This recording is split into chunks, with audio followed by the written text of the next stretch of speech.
तो मैं के मोहन आपका हार्दिक स्वागत करता हूं अपने YouTube channel IAS with Hari Mohan पर। आज का जो वीडियो बनने वाला है वो नाथूराम गोडसे की बायोग्राफी पर बनने वाला है, जिसमें मेनली हम वो हिस्सा कवर करने की कोशिश करेंगे जिसमें इन्होंने महात्मा गांधी की हत्या और हत्या के बाद का जो सीन चला, जिसमें अलग अलग समय की चीज़ों ने, अलग अलग समय ने अपना बहुत ज़्यादा इंपॉर्टेंट रोल प्ले किया। कुछ इतिहास की वजह से कुछ लोग इन्हें हीरो का नाम देते हैं। ये बेसिकली मेरे व्यूज नहीं है, ये सभी के जो भी आजकल सोसाइटल चल रहा है उसके अनुसार। कुछ लोगों के अनुसार ये हीरो नहीं थे, ये एक खलनायक थे।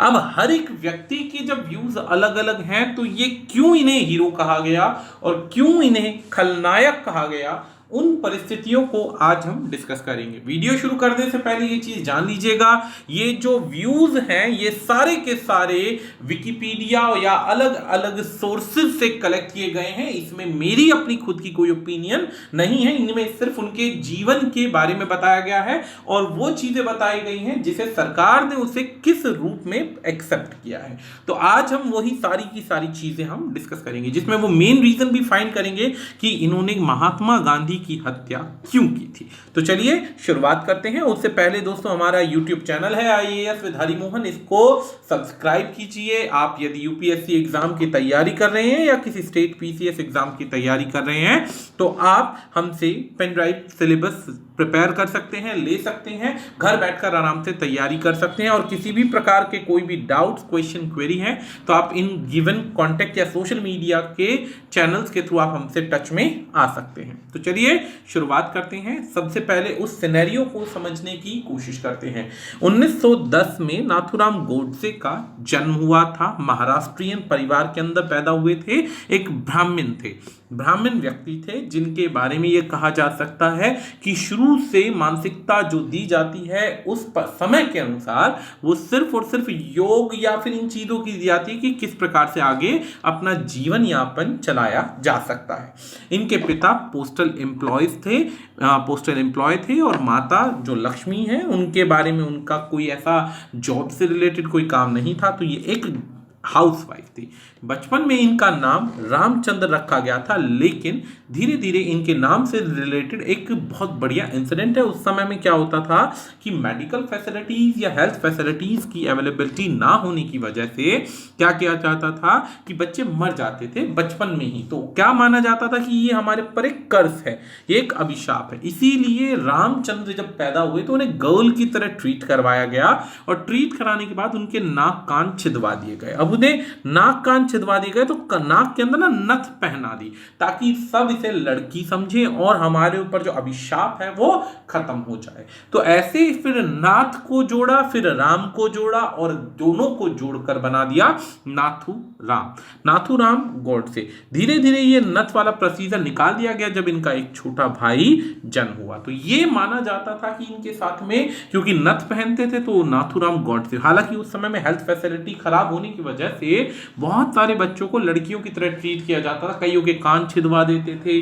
कईयों को लड़कियों के कपड़े पहनाते थे ताकि नजर ना लग जाए। इस टाइप की बहुत सारी पॉलिसीज या सिस्टम उस समय में प्रचलित थे। अब गोडसे ने उस समय में जो था बरमाती स्कूल जो था 5th स्टैंडर्ड तक इन्होंने अटेंड किया। उसके बाद ये पूना चले गए अपनी आंटी के साथ और वहां पर इन्होंने इंग्लिश लैंग्वेज की यानी इंग्लिश मीडियम की एजुकेशन प्राप्त करी। उस समय के अंदर दोस्तों 1910 के अंदर इनका जन्म हुआ। ऑब्वियसली 3-4 साल के अंदर इनका स्कूल में एडमिशन हुआ होगा। 5th 6th के अंदर जब पहुंचे होंगे तो इनकी उम्र और इन समय में गांधी का आना इंडिया के अंदर हो चुका होगा। उस समय में गांधी की रिस्पेक्ट ऐसा कोई भी व्यक्ति नहीं था जो नहीं करता था। गांधी की रिस्पेक्ट इसलिए की जाती थी क्योंकि गांधी जी की पॉलिसी के आधार पर साउथ अफ्रीका के अंदर इन्होंने बहुत सारे ऐसे काम किए थे जिससे इनका नाम या इनका नाम का डंका पूरे विश्व में, खासकर हिंदुस्तान में तो बहुत तेजी से बजने लगा था। अब महात्मा गांधी की रिस्पेक्ट इतनी करते थे कि शुरुआत में इन्होंने महात्मा गांधी जी के द्वारा चलाए गए बहुत सारे मूवमेंट्स के अंदर भी बढ़ चढ़कर हिस्सा लिया था। दोस्तों बहुत सारे मूवमेंट्स के अंदर हिस्सा लिया था और महात्मा गांधी के जो जीवन की पॉलिसीज थी जैसे कि अहिंसा के बाद जो आपका होता है सत्य, के मार्ग पर चलना, इन सभी पॉलिसीज को महात्मा गांधी से ये बहुत ज्यादा अचंभित थे।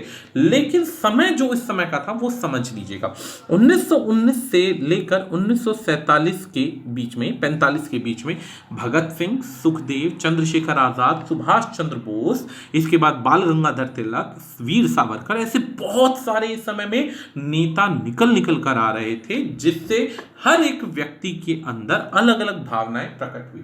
इन्होंने बड़े होने के बाद धीरे धीरे क्या किया, राष्ट्र सेवक संघ, जो राष्ट्रीय स्वयं सेवक संघ यानी आरएसएस को ज्वाइन किया, जो कि हिंदू नेशनलिस्ट की एक तरीके से एक्सट्रीम लेवल की ऑर्गेनाइजेशन थी, जिसके अंदर उन्होंने आगे हिंदू महासभा को ज्वाइन किया। और ये मेंबरशिप के बारे में, इनके बारे में एग्जैक्टली नहीं कहा जा सकता, क्योंकि ये कोई रजिस्टर्ड फॉर्म तो था नहीं कि इसका एग्जैक्टली फॉर्म फिल हो और सारी जानकारियां दी जाए। ये सिर्फ ये था कि गए, शाखा ज्वाइन कर ली, धीरे धीरे आप उसी के सदस्य बन गए और आपको जानकारी अच्छी हुई तो आप अपने आगे कार्यकाल में बढ़ गए। तो ये आरएसएस का सिनेरियो होता था। तो ना तो इसकी ज्वाइनिंग के लिए कोई एग्जैक्ट फॉर्मेशन होता था कि हाँ भाई कागज मिलेंगे, ना ही इसके निकाले जाने पर कोई डॉक्यूमेंट होता था। इस पॉइंट को याद रखना। अब कहा जाता है कि गोडसे ने 1932 के अंदर आरएसएस की संगली शाखा में ग्राउंड वर्कर की तरह इन्होंने काम किया था, कार्यवाहक की तरह इन्होंने काम किया था और धीरे धीरे लोगों को जोड़ने का काम किया था और आरएसएस की शाखाओं को मजबूत किया जा रहा था तेजी के साथ। अब आरएसएस की शाखाओं को तेज करने का इन्होंने जिम्मा उठाया, साथ साथ इन्होंने हिंदू महासभा के राइट विंग को ज्वाइन किया। आरएसएस जो सिर्फ हिंदुत्व के लिए सोचती है और दूसरा हिंदू सभा महासभा, ये भी हिंदू संघ के लिए सोचती है, साधु संतों की टीम होती है। तो अब ऐसी परिस्थिति में 24 घंटे एक व्यक्ति के दिमाग में भारत माता की जय, जय श्री राम का नारा यही चलता है और कुछ नहीं चलता। हिंदू ही सब कुछ है और कोई कुछ नहीं है। ऐसी जो थी इनकी उस समय की आइडियोलॉजी बन चुकी थी। कहीं भी कोई व्यक्ति का झगड़ा हो तो ऐसी आइडियोलॉजी के अंदर आदमी ये ढूंढता है कि झगड़ने में हिंदू कौन है, कौन सा कमजोर पड़ रहा है, हम उसकी सहायता करें। ये एक आइडियोलॉजी उस समय में बन चुकी थी। तो इस परिस्थिति के अंदर दोस्तों सिनेरियो जो था वो 1932 के आसपास ऐसा चल रहा था कि अंदाजा होने लग गया था कि अंग्रेज कमजोर हो रहे हैं। प्लस इस बीच में महात्मा गांधी जी के बार बार जो जैसे non cooperation movement, civil disobedience movement, इन आंदोलनों के कामयाब होते होते भी इनको बीच में ही कैंसिल कर देना, तो इन परिस्थितियों से कहीं ना कहीं विरोध करके इन्होंने आरएसएस को ज्वाइन किया। उस समय के अंदर ये आरएसएस के अंदर न्यूज़पेपर के अंदर काम करने लगे और अपने आर्टिकल देने लगे ताकि लोगों को अपनी तरफ आकर्षित करें और आरएसएस को बढ़ाएं। इस बीच में गॉडसे और जो गोलवेकर थे, इन जो बाद में आरएसएस के चीफ बने, इन दोनों को काम मिला था। काम क्या मिला था? इन दोनों को काम मिला था कि जोड़ना है। और राष्ट्र मीमांसा नाम की जो बुक है, जो बाबा राव सावरकर के द्वारा लिखी गई थी, उसको ट्रांसलेट करना था इंग्लिश के अंदर। बाद में हालांकि ये जो नाम का जो सारा का सारा श्रेय है ये गोलवाकर के साथ नाम चला गया और गोडसे का नाम यहां से हटा दिया गया।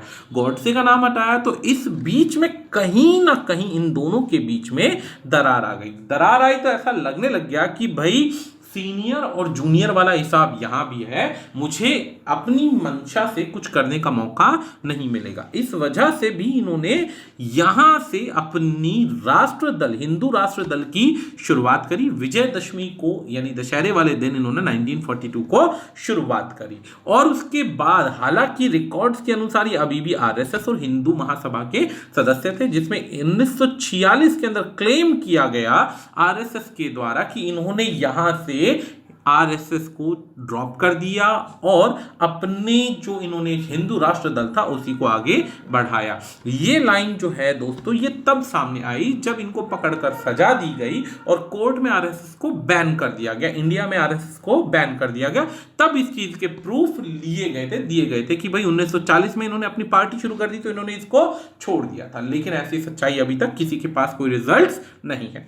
अब जैसे जैसे इतिहास बढ़ता चला गया, समय बढ़ता चला गया, तो इन्वेस्टिगेशन के अंदर बताया गया कि जनवरी 2020 के अंदर एक इन्वेस्टिगेशन हुई थी जहां पर ये पता चला कि आरएसएस के मेंबर्स में गॉडसे का नाम टिल द लास्ट रहा था। इस पॉइंट के अंदर हिंदू महासभा ने भी ये धीरे धीरे ये हाईलाइट के अंदर आने लगा कि इनका नाम इनके अंदर था।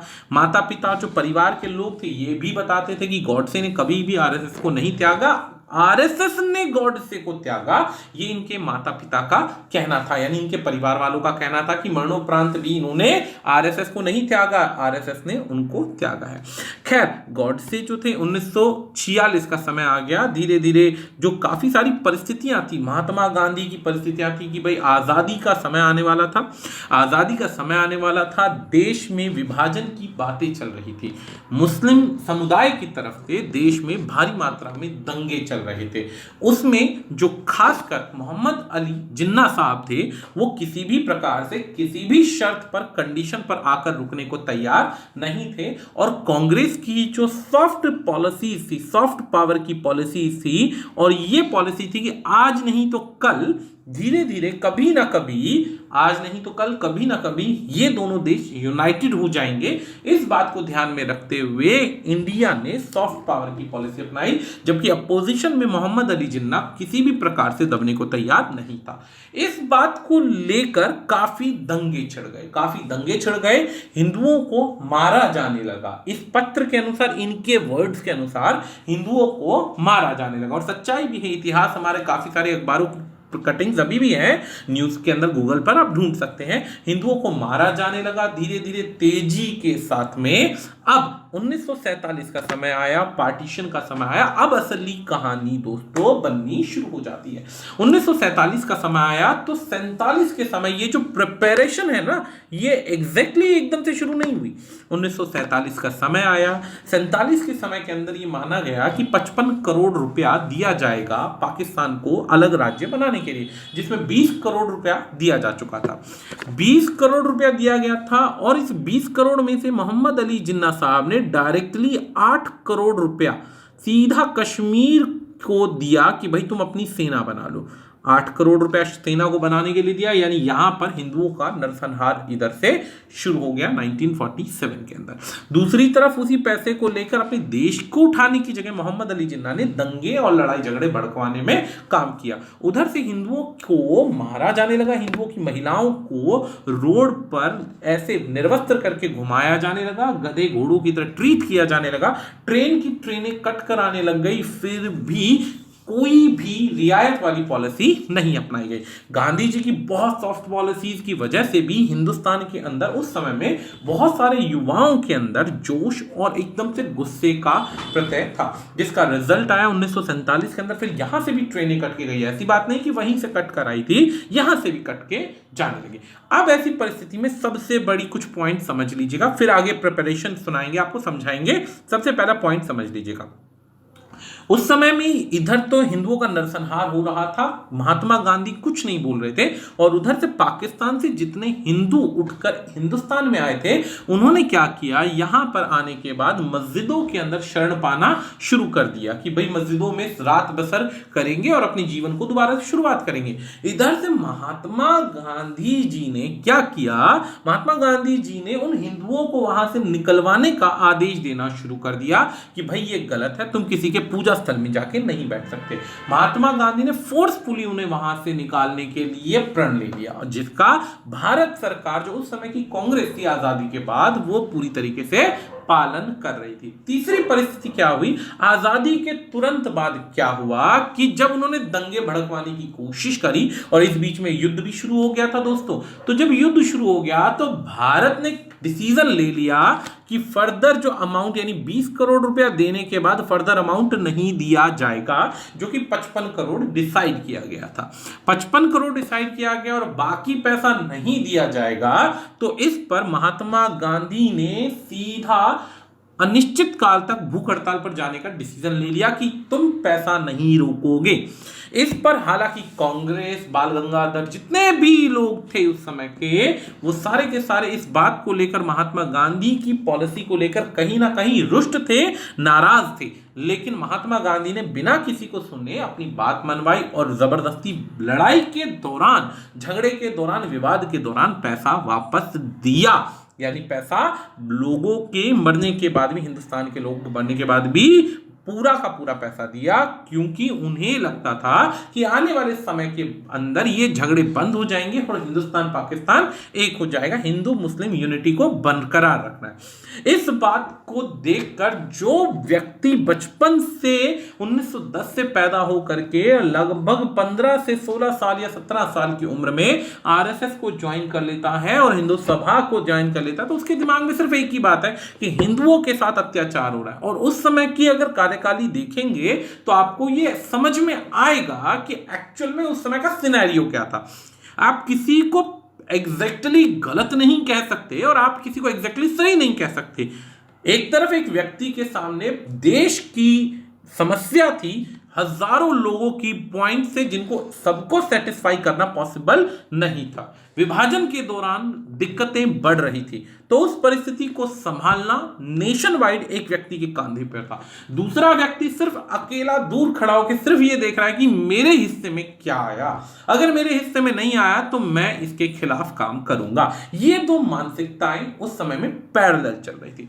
दूसरी चीज ये थी कि महात्मा गांधी को अंदाजा हो चुका था, इसी वजह से जिस समय उनकी हत्या हुई उससे 2 दिन पहले तक भी उनको आभास हो चुका था और उन्होंने बातों बातों के अंदर पटेल को बता दिया था, पटेल साहब को बता दिया था कि भाई कहीं ना कहीं कुछ गड़बड़ है, मेरी मृत्यु के बाद ये होगा, मेरी मृत्यु के बाद। उन्होंने बातों बातों में ऐसा कुछ बोला था जिस बात को समझ पाना थोड़ा सा मुश्किल था, लेकिन साधु लोग होते हैं भाई, उनको अंदाजा हो जाता है। खैर, अब आगे बात आती है, अब आ जाती है इन घटनाओं के बाद डिसीजन लिया गया कि भाई नाथूराम जी के द्वारा और उनके ग्रुप के द्वारा कि भाई गांधी को मारना पड़ेगा क्योंकि ये समस्या है।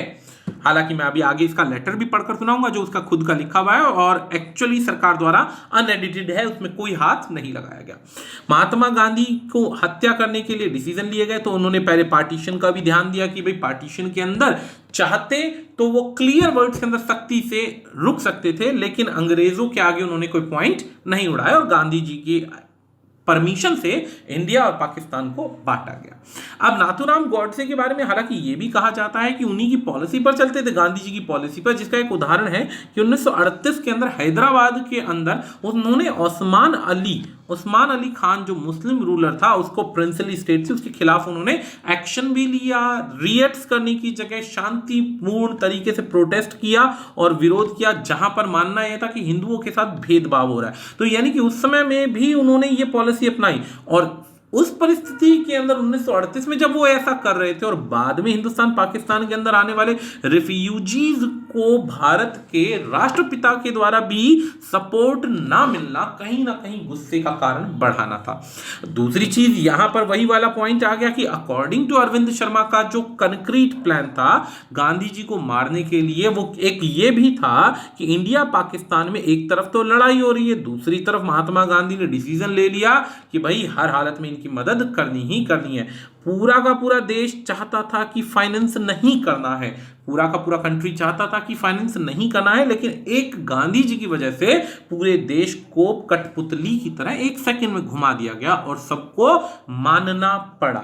इस बात का जो अपोज है कि गांधी जी ने अपोज किया कि पेमेंट नहीं रोकनी पड़ेगी, अगर पेमेंट रोकी जाती है तो उस समय में गांधी जी ने डिसीजन ले लिया था कि वो क्या करेंगे, अनशन पर बैठ जाएंगे, फास्ट करेंगे जब तक मृत्यु नहीं हो जाती। तो गांधी जी एक तरफ से क्या कर रहे थे, पैसा दिलवाने के प्रेशर में थे और उधर से हिंदुस्तान के हिंदुओं को बुरी तरीके से क्या किया जा रहा था, मारा जा रहा था, काटा जा रहा था। ये चीज खुलेआम जो थी पूरे देश के अंदर, अगर गॉडसे नहीं तो और दूसरा कोई गॉडसे शायद उस समय में उठ जाता। इस पॉइंट को, इस मेंटेलिटी को समझना है। एक तरफ जो आधा हिंदुस्तान भगत सिंह, सुखदेव, राजगुरु, चंद्रशेखर आजाद, सुभाष चंद्र बोस को फॉलो करता है, जिनको ये दिखाई देता है कि देश के लिए क्या सही है या क्या गलत है, तो उसमें नाथूराम गॉडसे और आरएसएस के कनेक्शन निकालने की जगह यह भी सोचना चाहिए कि इंदिरा गांधी की हत्या में कहां पर आरएसएस का हाथ होगा, इंदिरा गांधी के बाद राजीव गांधी की हत्या में कहां आरएसएस या कोई भी जो बड़े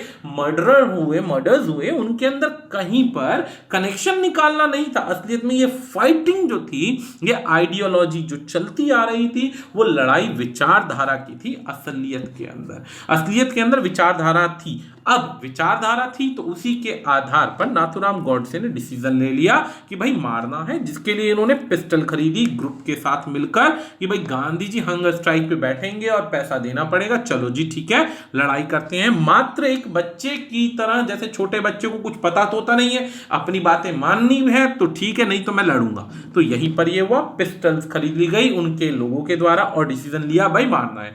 ये जो हत्याकांड हुआ, जो एसेसिनेशन हुआ, पॉलिटिकल कारणों से जो मृत्यु की गई, इसके अंदर ये कहना कि एक ही अटेम्प्ट में हत्या की गई, ये गलत है। गांधी जी पर 20 जनवरी 1948 के समय में भी कांड के लिए अटैक किया गया था।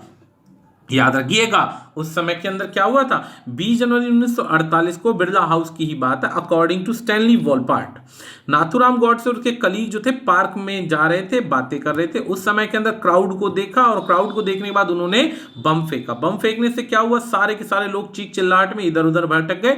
गांधी जी को बम से उड़ाने का डिसीजन लिया गया था उसी प्लेटफॉर्म पर। लेकिन क्या हुआ कि जो दिगंबर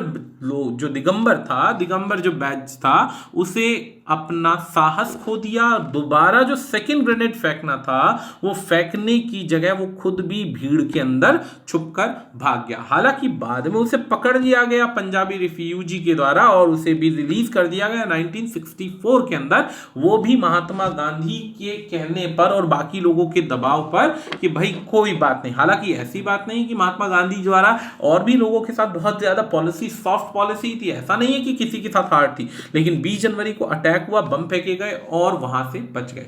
लेकिन दोस्तों, मारने वाले को एक अटेम्प्ट और बचने वाले को हर बार कोशिश करना, ये दोनों बातें अलग होती हैं। ऐसे ही एक दिन क्या हुआ कि 30 जनवरी को डिसीजन ले लिया कि भाई बाकियों से काम नहीं होगा, अब हम ही काम करेंगे। पिस्टल ली गई। महात्मा गांधी जी अपने जो नॉर्मल थे, उस परिस्थिति में महात्मा गांधी को पता था कि उनके ऊपर कोई ना कोई घटना हो सकती है, लेकिन महात्मा गांधी किसी भी प्रकार की सिक्योरिटी ज्यादा नहीं रखते थे। 30 जनवरी 1948 का सीन था। क्या हुआ, महात्मा गांधी बिरला हाउस में प्रार्थना के लिए अपनी पोडियम पर आए, आगे की तरफ बढ़ रहे थे। इतनी ही देर में नमस्कार बापू कहकर भीड़ को तोड़ते हुए, जो थोड़ी बहुत सिक्योरिटी है उसको तोड़ते हुए गॉड से आता है, नमस्कार करता है। नमस्कार करने के बाद पॉइंट ब्लैंक पर महात्मा गांधी की छाती पर 3 गोली मारी जाती है। गांधी की छाती पर गोली मारने के बाद ये भागता नहीं है नाथूराम गॉडसे। नाथूराम गॉडसे भागता नहीं है, वहीं पे सरेंडर कर देता है।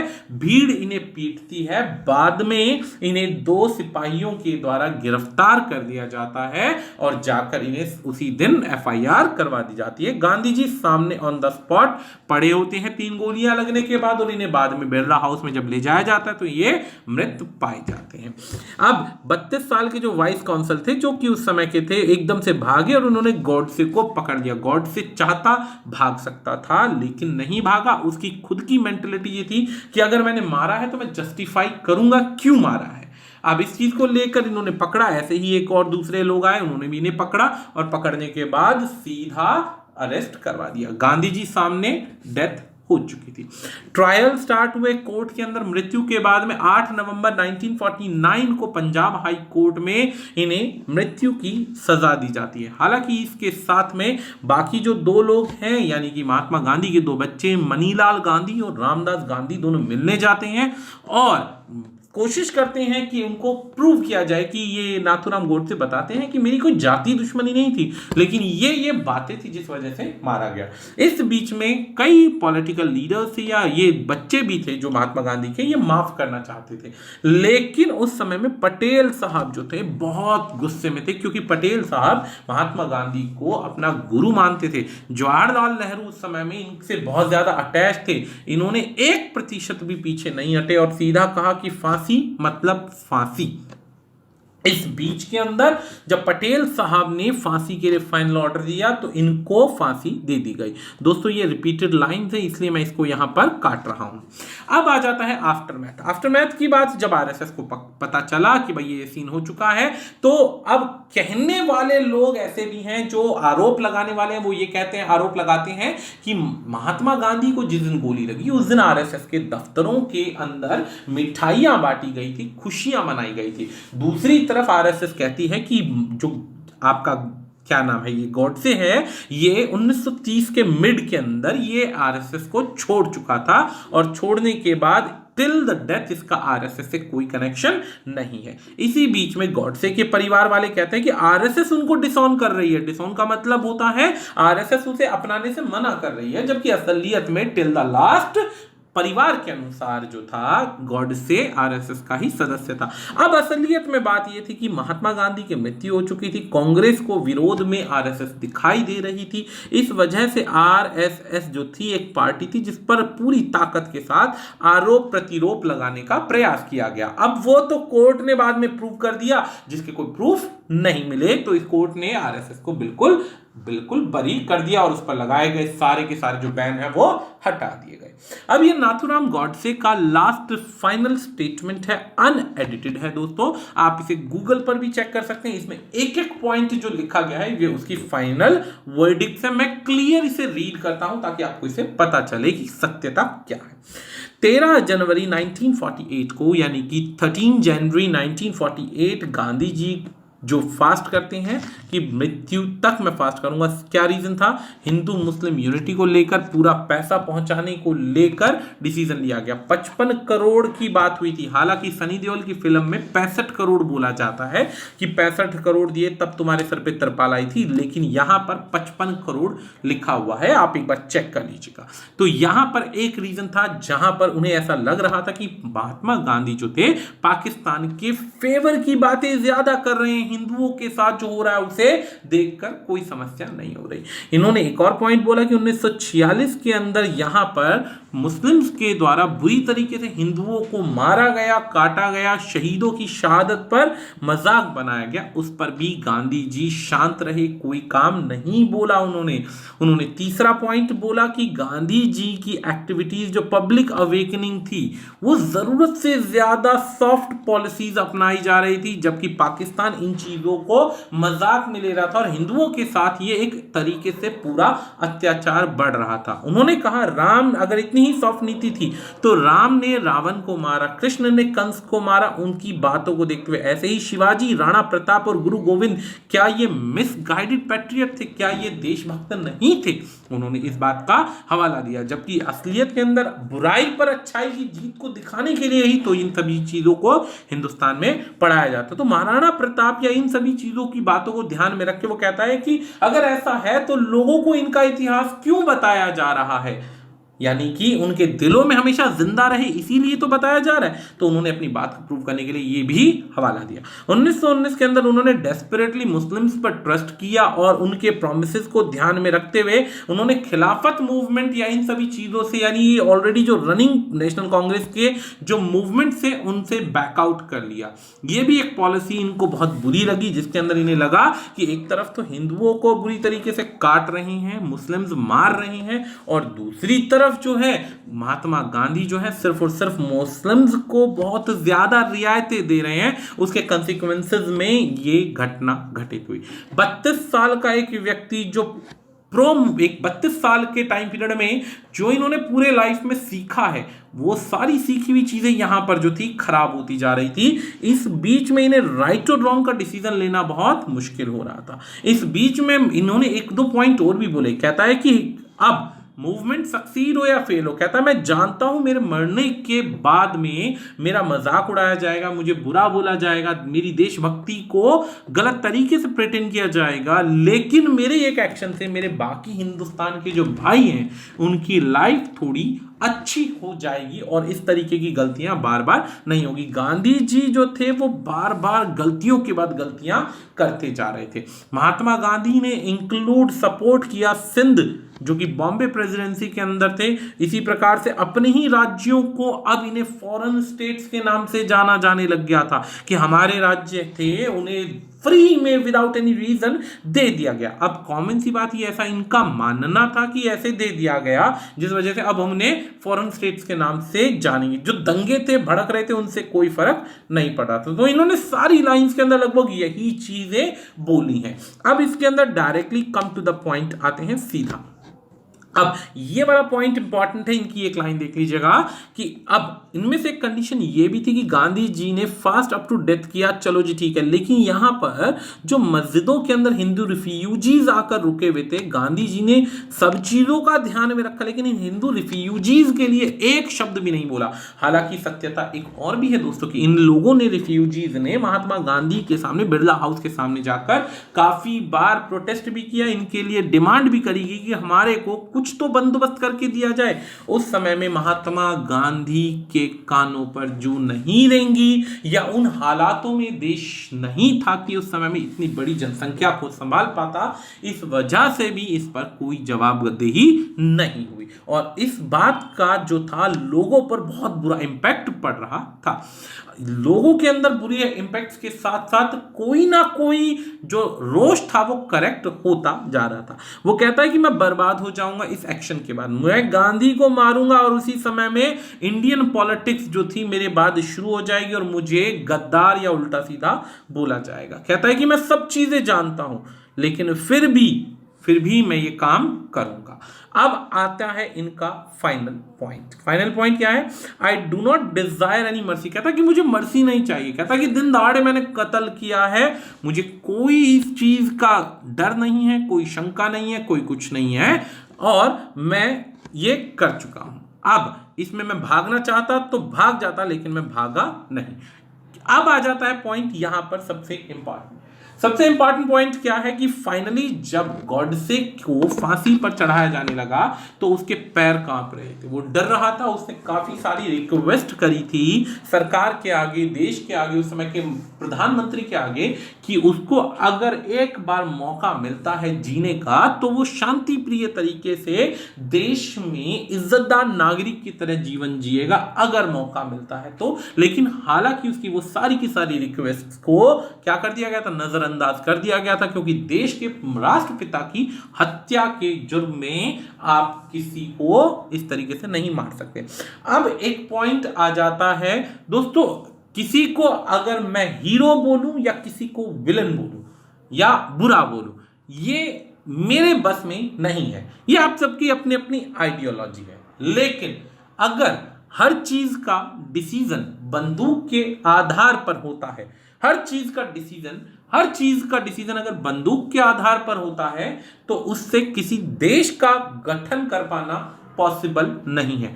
लेकिन एक लाइन और भी बड़ी आ जाती है कि जब देश का बंटवारा हुआ तो बंटवारा होने के बाद कायदे से महात्मा गांधी जी को भारत की पॉलिसी पर ज्यादा ध्यान देना चाहिए था।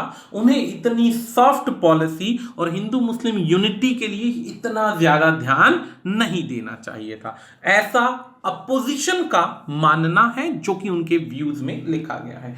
मेरे अनुसार गांधी जी आज भी अमर हैं और देश के लिए उन्होंने जो करके दिया वो शायद और कोई व्यक्ति उनकी जगह नहीं कर सकता था। तो इसी पॉइंट पर, इसी नोट पर हम अपनी वीडियो को समाप्त करते हैं। आशा करते हैं आपको वीडियो समझ में और पसंद आया होगा। आज के लिए इतना ही, धन्यवाद।